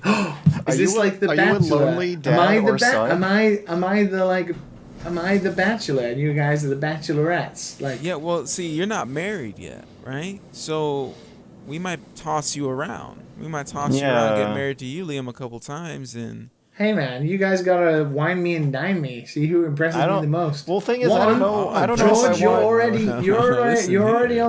already on the shit list, George, because you said my T-shirt was too booby, so you've already insulted me. yeah. So you're on thin ice. Matt, you complained about the JRPG, so I don't know. Oh my god. When does a video game have to do with anything? Like, I'm pretty sure the girlfriend has complained about something. And that hasn't changed a goddamn thing. Yeah, you cute, so I'm just Hey, have you ever seen her? She might not even be real. How do you know? I visit Sonic fan websites in my spare time. Just if you're embarrassed of your Sonic fan website, just give it to someone 10 years younger and just don't at least keep the old media up. Fandom is great, right? But yeah, there's a limit to reality and not to reality. This has been one of those years where you do suspect that we might end up outgrowing it one of these years, right? Like that's gonna happen eventually, right? Like I do want my Metal Gear Solid 3 machine on my deathbed, but for like a couple decades before then, I'm pretty sure I'm gonna be slowing the hell down. Yeah. Yeah. So no. Then. Speaking of the opposite of slowing things down, we totally forgot to do a question. Oh. Sparrow Jack asks, if you were to give one game that never had any major competitive scene a second lease on life as an esport, which game would it be and why? I would bring back all the heyday of Street Fighter 4. Just because it was a great time, even though it was a very popular esport. Time, man. Mike and Gutex. Yeah, hell yeah. Dude, I watched every What was it, Cross Camera? episode. I wasn't. It was probably some of the funnest stuff I've watched on YouTube. That was like when streaming down. was becoming a popular thing. It was good shit. It was good shit, man. God, man, I miss that. I miss Mike Ross. I wonder how he's doing. He's Mike Ross, right. if you're listening, I hope you're okay. A little bit. Does he? I thought he kind of gave all that shit up. No, yeah, but he comes on and he streams a little Guilty Gear and stuff. Good boy. He's a good kid. Yeah, I think he got tired of the internet a little bit. But yeah, man. Yeah, he looks different now, old man. I mean, Gutex is just a face that I see on Twitch chat all the time now. Yeah, Gutex, like the channel died after Mike left. Well, we're talking about something completely different here. Well. But like, we're getting off topic. But like, the channel died, and Gutex got really sad. It sucks. It sucks to see. It sucks to see. But yeah. An actual game that doesn't have a competitive scene. Yeah. Five Nights at Freddy's, obviously. Who can't piss themselves? George has an answer that he's dying to say. I swear the only reason I almost pissed myself on the podcast so much is because I'm drinking water through it and the bathroom is literally right next door. Huh? Do you need to go again? No. I'm bringing it up because you brought it up. If you had to go again, we're gonna send you to have a diabetes check because goddamn man. Oh no. George is like, wait a minute. Yeah. Wait a minute. Back to the point. Because, there's all those other GI issues and a very sedentary lifestyle for this year. Anyways, back to the point. We need to answer. Whose question was it? I guess Golden Eye, man. That's what we're gonna have. For fuck's sake. In 2006 and 2007, G4 tried their hand at competitive 32 versus 32 player Battlefield 2 matches. And they were probably not that fun to watch, but my God, I would love it if someone one day figured out a way to make watching a team of 30 people playing a video game instead of 5, an FPS video game instead of 5, interesting and fun to watch, because I feel like there's a lot of interesting things going on with the larger scale Battlefield games, and even Fortnite to a certain extent. Like if you watch Guys, if you watch professional Fortnite gameplay, you will see macros being inputted on keyboards with very impressive speed and aiming, and also mass coordination with people building structures all at once. I want to see like 30 people work together in a way that is accessible and fun to watch and gratifying to see them pull off a strategy or move that actually requires 30 people to work together, like a soccer match. Isn't that kind of how soccer's matches work? Like the whole blob moves together of all like way larger amounts of people on the team than in other sports. I don't know the specifics. Yeah, me either, but yeah, I know what you mean. Yeah, I would love to see something like that, kind of like EVE Online, except it doesn't look like a EVE a Online. spreadsheet. Yeah, That would be really interesting to see if that would even be possible of Like, pulling off. But yeah, it's I mean, always it so happens, much more but there's fun. no one's commenting. Did Doing commentary. Trackmania EVE It's Online and Wars, stuff like that. they're so much more fun to read about than actually watch and Watch get it, into. yeah, because it doesn't look cool, you know. did Trackmania have like a popular esports scene? Because like it's basically like watching Hot Wheels but a video game. So if you had like shit tons of cars racing on crazy tracks, people trying not to fall off, Oh yeah, that would be pretty cool. Yeah, I remember that. Yeah, they even use that imagery in a lot of promo materials of like the 60 cars cramped into the little canyon tracks. The thing is that I actually picked up those games looking forward to some big like F-Zero style 30 cars on a track races, and there's like no collision detection between them, and it's all ghost racing. You can set it. You can set it.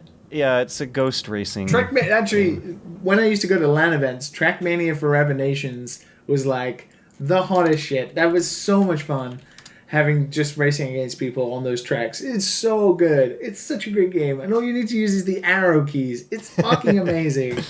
It's such a good game. We should have a broken game of 007, GoldenEye. Competitive GoldenEye would Esports. be the most broken shit. Broken ass game. We might as well have it for Evo this year. Competitive GoldenEye. Yo, like that pony game looking asynchronous good net though. play. Oh, I would like if they could Game, make man. Salty Bat, right? You know Salty Bat. salty what? Salty Bat. Salty Bat.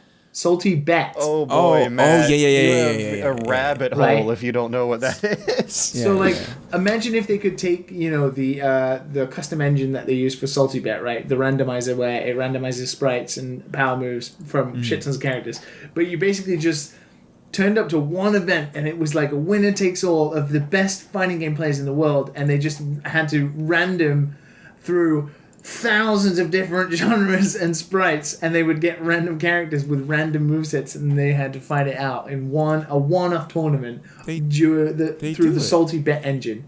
They do it. Yeah, but I'm talking Mugen. very specifically about what they use for Salty Bet engine. I forget what it is. It's a custom fighting engine. Mugen. It's Mugen. Twitch plays Mugen. Is it Mugen? Yeah. Oh man, It's really? like where you can fight. I used to play it on. There was a stream where they had Dragon Ball Z characters. They had characters from like yeah. Like I mean, dude, they I had need that to for see this. years, man. I used to play it on Dreamcast. When you can hack the Dreamcast and stuff like that.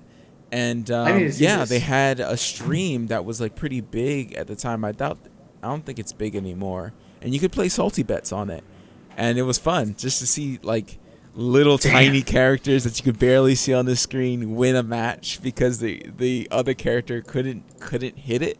Whatever the AI was, it just couldn't Because hit it's the too other small. character. It's so ridiculous, man. So Yeah, it was fun. broken. My Oh favorites man, I need to see that. were Give always that an esports scene. my favorites were always the children's character matchups, like Winnie the Pooh versus Barney, who would win, Yeah.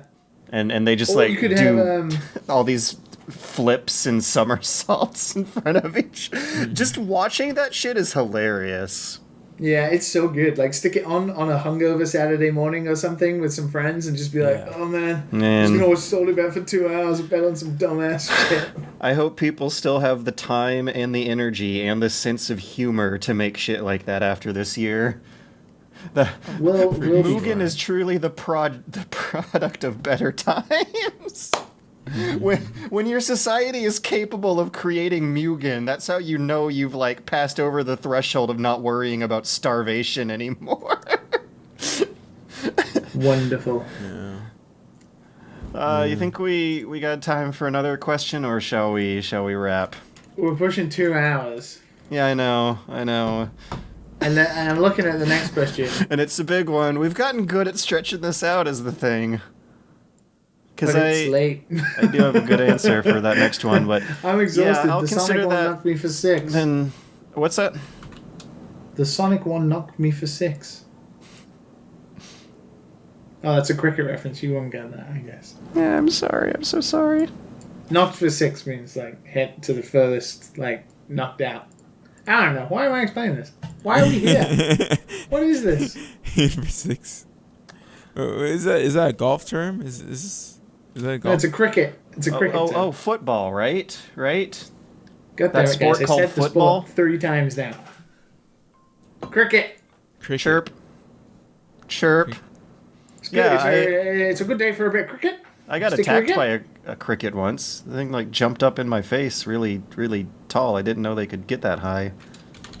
They are quite well known for their jumping abilities. The jumping Not prowess. their aggression. Oh, I wonder if that cricket had like brain wasps or something inside of it then. Oh my God. I was taking the trash out at work and a cricket fucking jumped at me right in my face. This was You started, 12 mate. years ago or You something. I started. have not forgotten that. You're in my way, mate. You starting? All right, I stay take you safe, out. guys. Have a good week. Play some games and Fight the power. fight. Oh my God. Black Lives Matter. Fight the power. Email dadandsonspodcast@gmail.com if you want. If you want Such a t-shirt. weird podcast.